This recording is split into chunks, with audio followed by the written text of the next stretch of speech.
Om die Jesuslewe te ontdek, beteken om al hoe meer te ontdek wie Jesus is. En hoe beter ons hom leer ken, hoe meer ontdek ons ook wie ons is. Mense wat deur God geskep en geroep is, om net waar ons is, soos ons gaan, sy storie te deel en sy koninkryk te bou. Maar Jesus het nooit bedoel dat ons hierdie reis alleen aanpak nie. Daarom maak hy ons deel van sy kerk. Kerk is nie net 'n plek waarheen ons op 'n Sondag gaan nie. Kerk is 'n nuwe familie waarin ons behoort en waardeur ons mekaar vorm.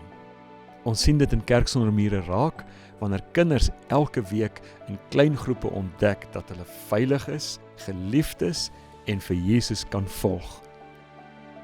Ons sien dit wanneer tieners hulle vriende saambring, moeilike vrae vra en hulle identiteit in Jesus ontdek. Ons sien dit wanneer volwassenes besluit om nie meer in isolasie te leef nie, maar deel te word van groepe waar geloof saam geleef word. Ons sien dit wanneer mense doelbewus tyd maak om saam te bid, omdat ons weet dat geloof groei wanneer ons alles met ons Vader deel. Ons beleef dit wanneer honderde vrywilligers kies om met 'n nederige hart ander eerste te stel en met vreugde te dien. Maar soms ontdek ons die waarde van die kerk die duidelikste wanneer die lewe nie volgens plan verloop nie. Want is maklik om te sê, kerk is familie, totdat jy een nodig het. Iewers hierdie jaar was daar iemand wat in ons geloofsgemeenskap dalk gewonder het. Hoe gaan ek deur hierdie tyd kom? Vir sommige was dit trauma, vir ander was dit ernstige siekte of die dood van 'n geliefde. Vir 'n kind was dit die onsekerheid van ouers wat skei en vir 'n enkel ouer die druk om alles alleen te probeer dra. Vir 'n werksoeker die vraag, is ek nog goed genoeg? En juist daar word kerk meer as 'n Sondag. Daar word kerk 'n groep mense aan wie jy behoort. Mense wat nie noodwendig die situasie kan verander nie, maar wat kan luister, saam bid en kan herinner, jy hoef nie alleen hierdie pad te stap nie. Kerk Sonder Mure se netwerk vir lewe sentrum is vir baie mense die eerste veilige tree. In hierdie jaar, sover is byna 800 mense deur persoonlike berading, terapie en pastorale sorg ondersteun. 40 mense het deur ons beroepsforum werk gekry. Hierdie beteken vir hulle nie net 'n salaris nie, maar waardigheid, hoop en die geleentheid om weer asem te haal en vorentoe te kyk. Meer as 250 mense het reeds deel geword van een van die 7 ondersteuningsgroepe. Ondersteuningsgroepe soos GriefShare vir mense wat rou, Divorcecare vir mense wat deur egskeiding geraak is, Living Grace vir mense wat met mental health uitdagings leef, en Addiction Recovery vir mense op pad na herstel. En so terwyl ons vandag terugkyk, kyk ons ook met verwagting na die volgende kwartaal, waarin ons doelbewus na mekaar kyk deur 'n bril van vriendskap. Miskien is jy vandag op 'n plek waar jy voel jy moet alleen cope. Miskien dra jy iets waarvan niemand anders weet nie. Miskien is jy moeg of moedeloos of onseker oor wat volgende is. Ons wil hê jy moet weet, jy hoef nie alleen te gaan nie. Hierdie gemeente is meer as 'n plek waar ons saam aanbid. Dit is 'n familie wat saam die Jesus lewe ontdek. Wil jy nie vandag 'n tree nader gee nie?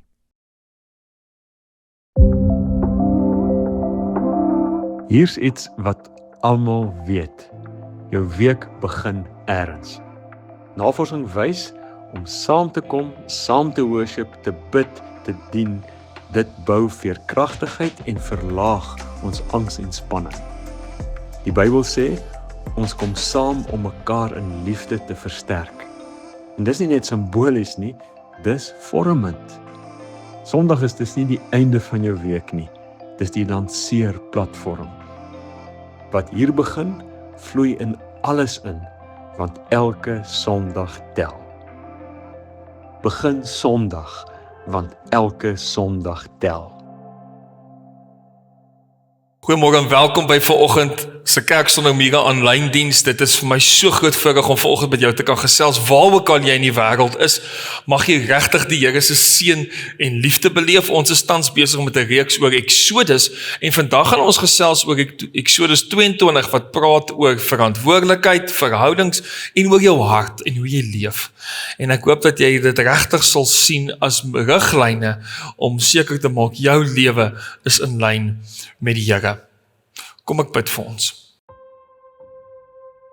Here Jesus, dankie dat U teenwoordig is hier nou waar ons aanlyn na hierdie erediens kyk. Dankie dat maak nie saak waar in die wêreld ons is nie. U altyd saam met ons is. Heilige Gees, U wat ons harte ken. Maak die woord nou vir ons oop wanneer U vir ons kom sê. U gee vir ons gewone wette, gewone riglyne oor gewone goed. Mag dit ons harte verander in die rigting van die wat ons nodig het. Mag ons anders kyk na vreemdelinge en mense wat swaar kry. Ons sê vir U dankie in die naam van Jesus. Amen. So, as jy dink aan Eksodus 22, dan gaan ons net nou uitkom by 'n klomp riglyne, reëls, wette, noem dit wat jy wil. Dinge wat doen dit, moenie dit doen nie, vir jou sê. So, ek was lank terug, het ek 'n pos gekry by 'n maatskappy toe ek nie in die bediening was nie, as 'n compliance officer. Wie weet wat is 'n compliance officer? Okay, so, nou, die van julle wat nie weet nie, ek het ook nie geweet toe ek die werk kry wat is 'n compliance officer nie, maar na die eerste dag wat ek 'n compliance officer was, toe vra my vrou vir my, ons was so, ek dink so jare wat getroud, toe vra Chanel vir my, hoorie, so liefie, wat doen 'n compliance officer? Toe sê ek vir haar, Engel, ek dink 'n compliance officer is die volgende. As jy my stuur om tomaties te gaan koop, moet ek nie by piesangs by die huis kom nie. Ek dink dis 'n compliance officer, en ek dink dit nog steeds. Compliance officer is iemand wat sê, hierdie is die riglyne waar binne jy beweeg, nie buite hierdie riglyne nie. So op 'n manier, as mens kyk na hierdie tekste wat ons vandag nog gaan kyk in Eksodus 22, gaan jy nogal agterkom, van dit voel so bietjie soos 'n compliance officer wat vir jou sê, hey, hier is jou lewe compliant, maar hier is dalk dinge wat nie so compliant is nie. En wanneer ons kyk na hierdie tekste, moet jy verstaan dat ons is deel van 'n familie hierso. Wanneer ons temas en preke voorberei as predikers, dan doen ons dit met liefde in ons harte. En wanneer die Heilige Gees ons konfronteer, dan doen hy dit as een soos wat ons 'n paar weke terug in 'n ander reeks gesê het oor die Heilige Gees, dan slaan hy jou nie op die bors tot jy verander nie, hy kom staan naby jou en hy sê vir jou, ek en jy moet gesels. En dan kan dit wees dat jy van hierdie tekste nou lees en jy besef, wow, dis asof die Heilige Gees nou hier by my kom staan en sê, ek en jy moet praat. Dis 'n goeie ding, dis in 'n liefdevolle omgewing. Ons verander juis wanneer ons in liefdevolle omgewings soms moeilike gesprekke het.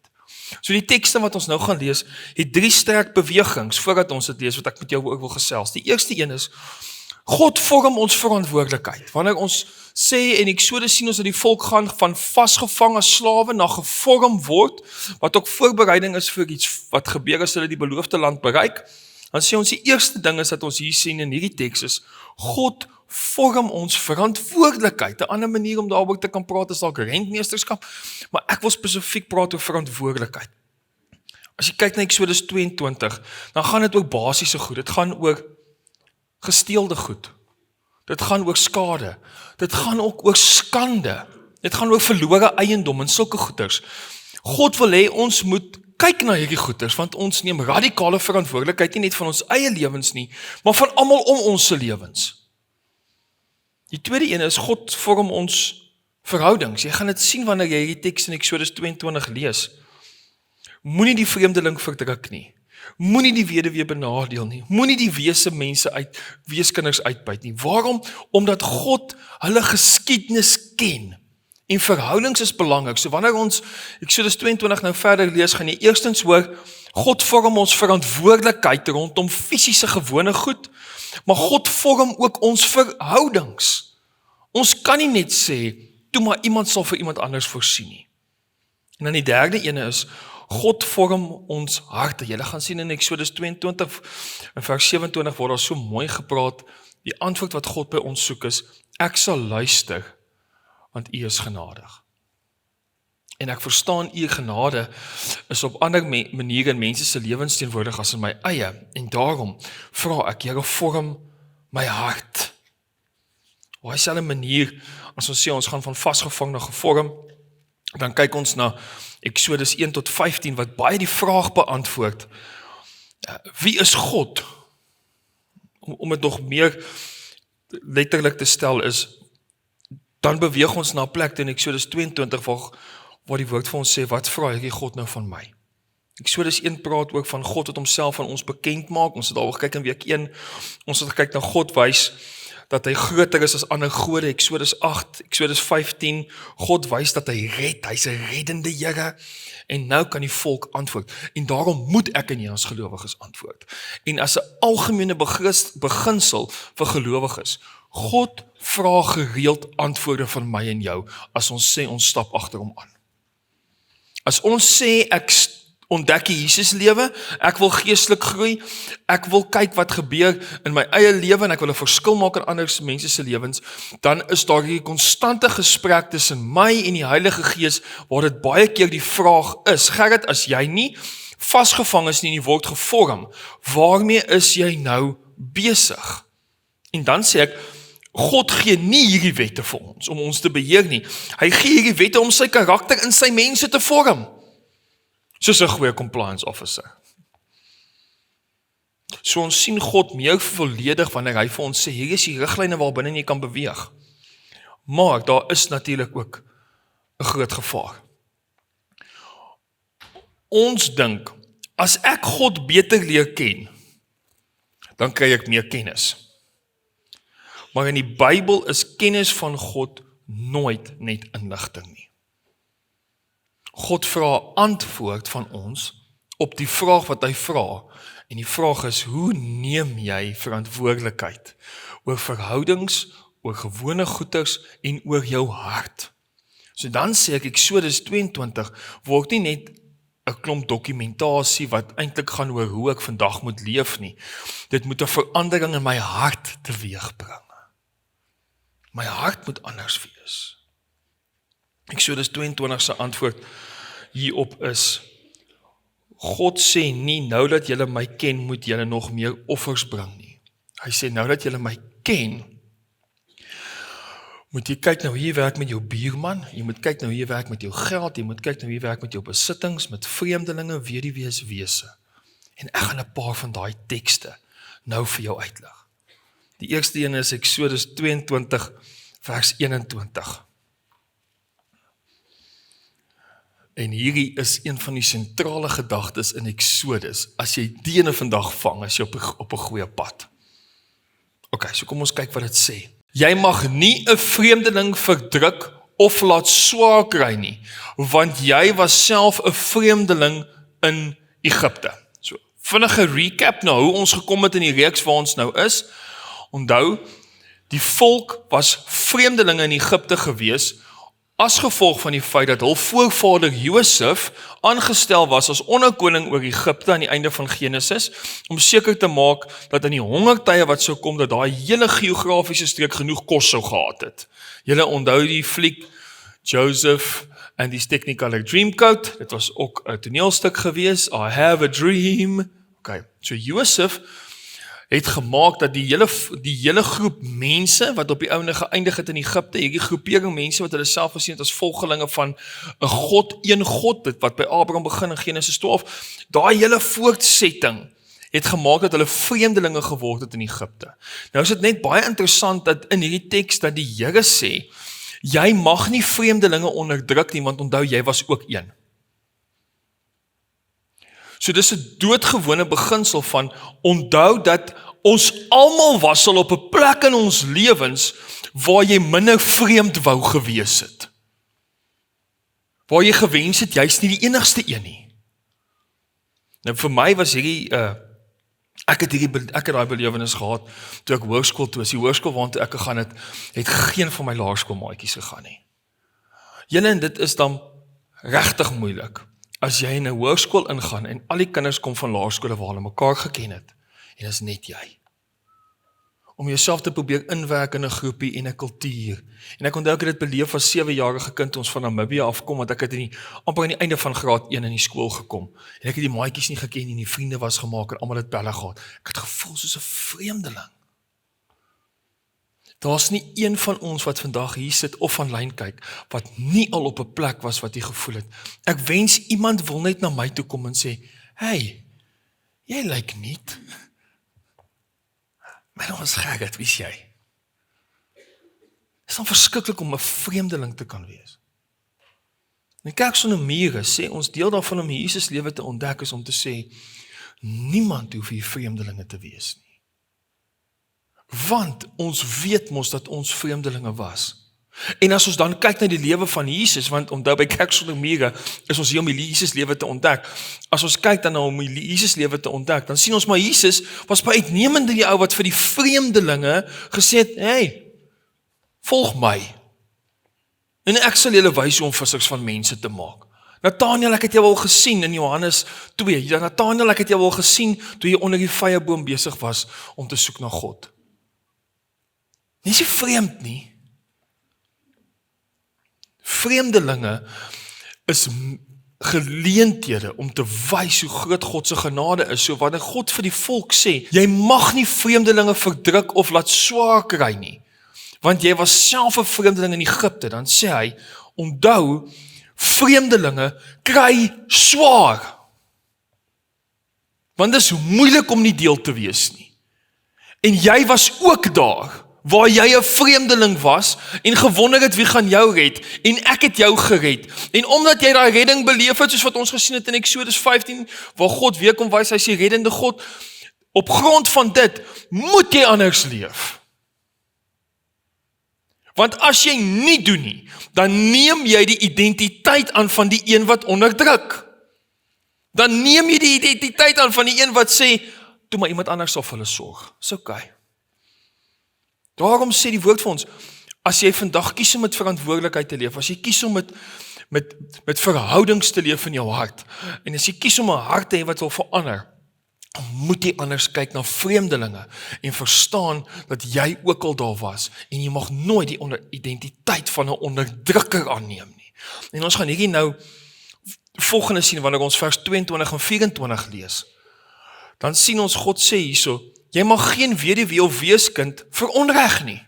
As jy tog so iemand veronreg en hy na my roep, hoor nou hoe radikaal is die Here in wat hy sê, sal ek na sy hulp geroep luister, dan sal my toorn ontvlam, dis God se woede. Dit is die ekwivalent van ek het nou gepraat vir die van julle wat kinders het en nou gaan julle hoor.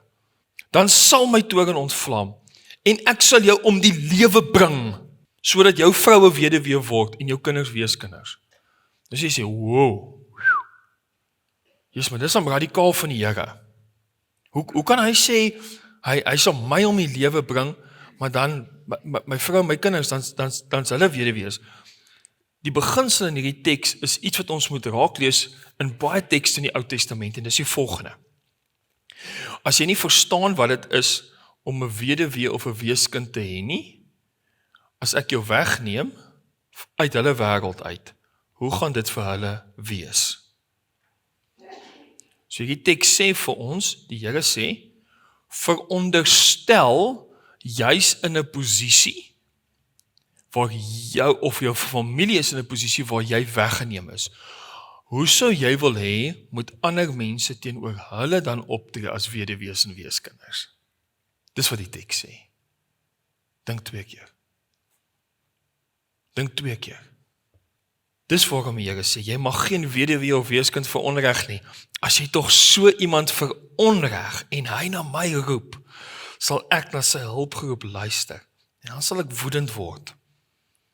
En ek sal jou om die lewe bring, sodat jou vrou 'n weduwee word en jou kinders weeskinders. Nou dink ons, maar dit voel amper ultra radikaal dat God lewens sal neem. En dan wil ek beklemtoon, dit gaan nie noodwendig hier oor die lewe wat geneem word nie. Dit gaan nie oor, duidelik verstaan jy nie hoe baie genade jy al beleef het nie. As ons kyk na Eksodus 22 vers 25, dan sien ons weer eens hier iets wat vir ons uitstaan oor verhoudings, en ek wil dit vir ons lees. As jy aan 'n arm man uit my volk geld leen, moet jy nooit teenoor hom soos 'n skuldeiser optree nie. Jy mag hom ook nie rente vra nie. Oho. Die van julle wat huislenings het, nee. Jy mag hom ook nie rente vra nie. Iemand moet praat met Standard Bank. En ander banke, skus, all calls are recorded, en ander banke, saam met almal. So, Eksodus 22 is 'n interessante teks, en ek wil hê ons moet daaroor gesels, want dis weer eens 'n gewone ding, het gaan oor geld leen. Wie van julle het al vir ander mense geld geleen? Julle het mooi harte. Die res, wat's fout met julle? Niks speel. Wie van julle het al, ons almal het al ergens vir iemand geld geleen, of ten minste geld gegee. Wie van julle moes al geld leen? Nou kom ons ook by dit uit. Dis 'n real thing. Hier is 'n gewone ding. Ons almal moes al geld leen. Of jou kar het met petrol langs die pad gaan staan, of jy het te lekker aangegaan by Loftus, en toe kom jy agter, ons gaan nie genoeg geld hê vir doeke hierdie maand vir die kinders nie, want ons leer nog wat dit is om te begroot met klein kindertjies in die huis. Regtig nie, hierdie ene sien kom nie. Van julle het al te groot lenings gemaak by die bank vir 'n besigheid wat jy gedink het nie gaan werk nie, of wat jy gedink het gaan werk en toe werk het nie, skus. Dit het nog steeds op die ouene nie gewerk, ek jammer. Van ons almal moes al geld leen op 'n stadium. Dis 'n doodgewone ding. Dis net so interessant dat meer as 1000 jaar voor Christus, meer as 3000 jaar terug, was dit 'n real ding vir mense in 'n woestyn. Dat duidelik was die mense besig om by mekaar geld te leen en vir mekaar geld te leen. Want waar die mensdom is, gaan ons 'n ekonomie skep. Ons gaan altyd 'n ekonomie skep. En die woord ekonomie het ontstaan uit twee woorde uit. En die een gaan oor 'n stelsel skep vir die huishouding om te kan handel dryf. Dis die beginsel. 'n Stelsel waarin 'n huishouding kan handel dryf met mekaar, kan ruil. Dit is waar die woord ekonomie oorspronklik in die Grieks vandaan kom. En dit was niks anders vir die volk nie. Hulle het vir mekaar geld geleen en hulle het weer mekaar geld teruggesoek. Toe ek hierdie lees, kon ek nie anderste as om te dink aan The Godfather nie. So wie van julle het aan die film The Godfather gekyk? Nou die ou een. Met Marlon Brando. Hy het sy gesig so trek. Wie van julle onthou die fliek? Nee? Nou, ons alles so. En dit is een van die beste flieks ooit, want dit wys vir jou net gewoon, hoe kan mense mekaar in die skuld hou? En ek onthou daar, een van die eerste tonele, omtrent die hele eerste 40 minute van die film, is op die troudag van die Godfather se dogter. En dan kom mense om hulle eer te betoon, en een van die ouens is 'n ou wat 'n slaghuis het, en mense sy dogter te nagekom. En nou sê die Godfather vir hom, "Why you come to me with this problem now?" Menende, kon ek hier lank vir jou uitsort? Come on. En dan praat hulle verder daaroor, en dan sê die Godfather vir hom, "You can go and enjoy the wedding.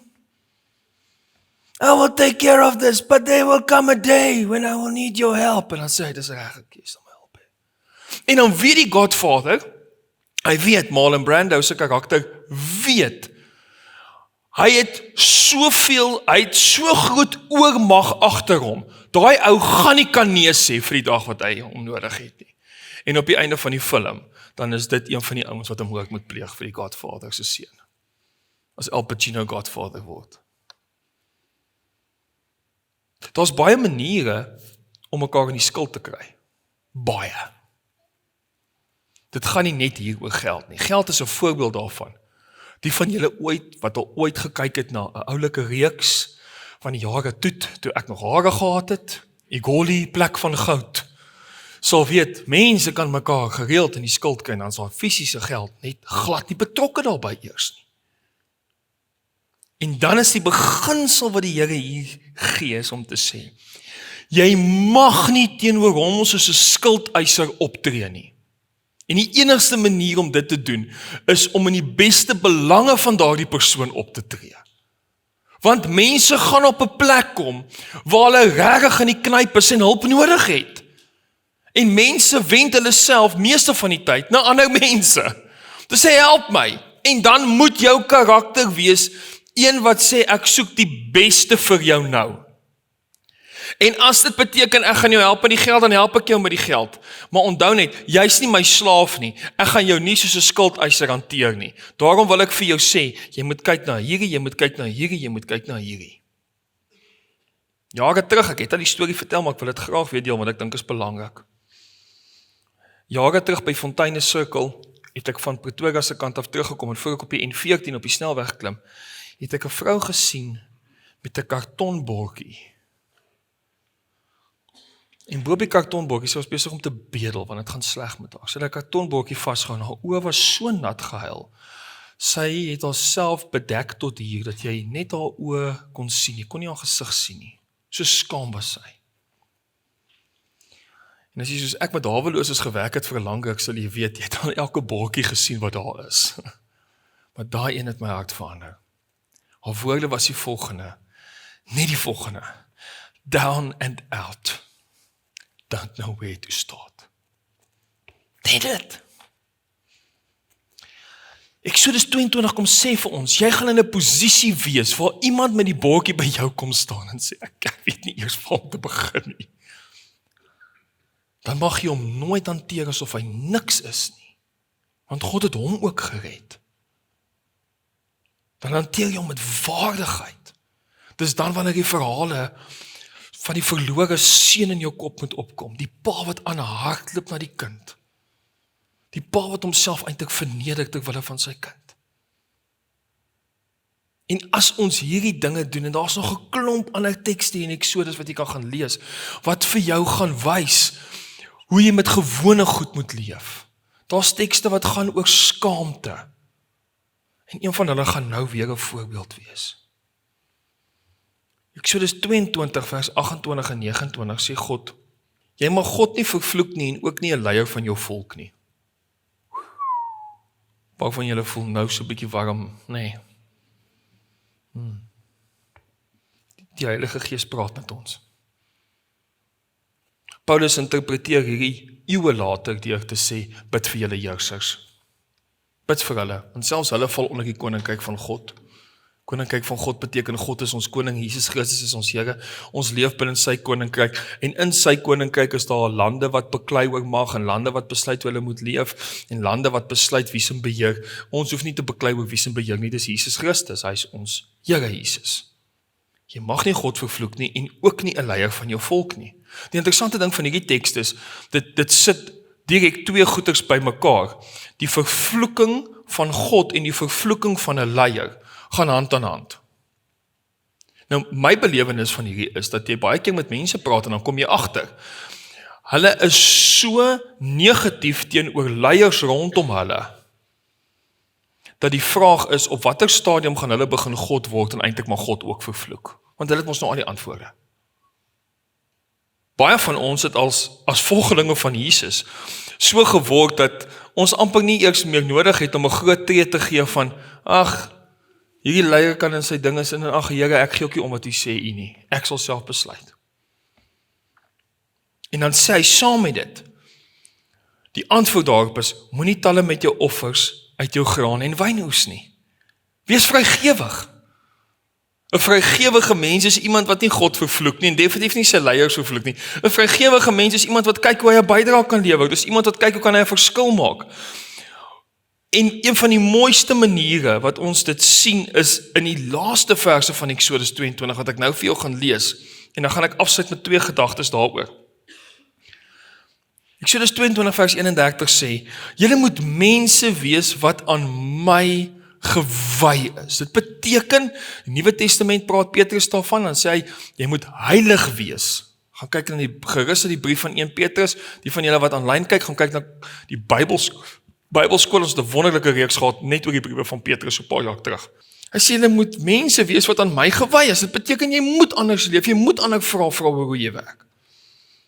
En dan sê hy hier die volgende, en dan gaan jy dink, maar hier is vreemd. Hier is vreemd. En dan gaan jy agterkom, maar dalk is dit nie. Julle mag nie vleis eet van diere wat in die veld verskeer is nie. Nou dink jy, ek was nog nooit so honger dat ek 'n vleisie wou gehad wat in die veld gelê het nie. Ek was nog nooit 'n hyena nie. Hy sê, gooi dit vir die honde. So wat beteken dit as God sê, julle mag nie vleis eet van diere wat in die veld verskeer is nie? Wat is die beginsel daagter? Die beginsel daagter is jy as mens het waarde.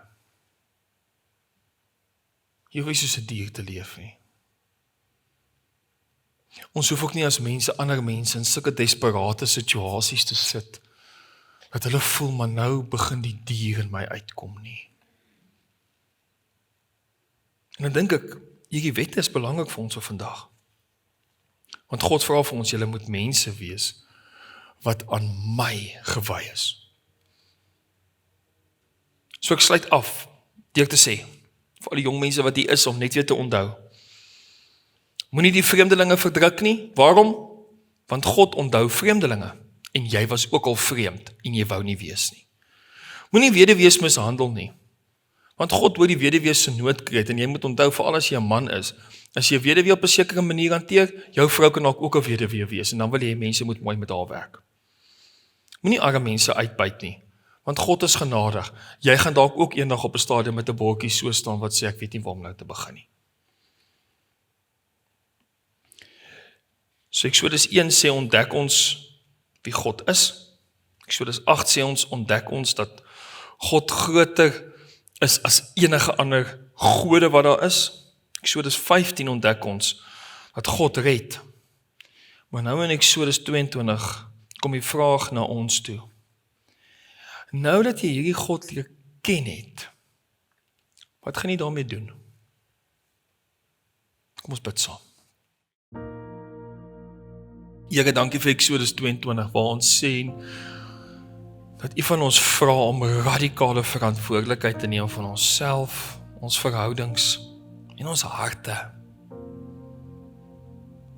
Gewone tekste wat net vir ons sê, jy hoef nooit so desperaat te wees as jy my kind is, dat jy uit die veld uit hoef te eet nie. Jy het waarde. Ons moet pas op om vir mekaar rente te vra, dis nie 'n goeie ding nie. Ons moet kyk na ander mense se belange. Ons moet mense help.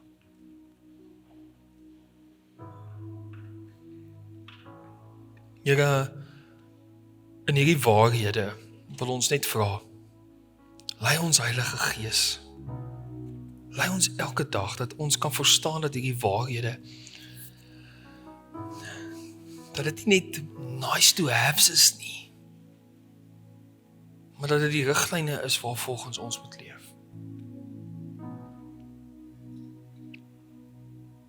Dankie dat ons dit kan vra in die naam van die Here Jesus Christus, wat deur sy Gees hierdie woord nou vir ons oopgemaak het. Amen.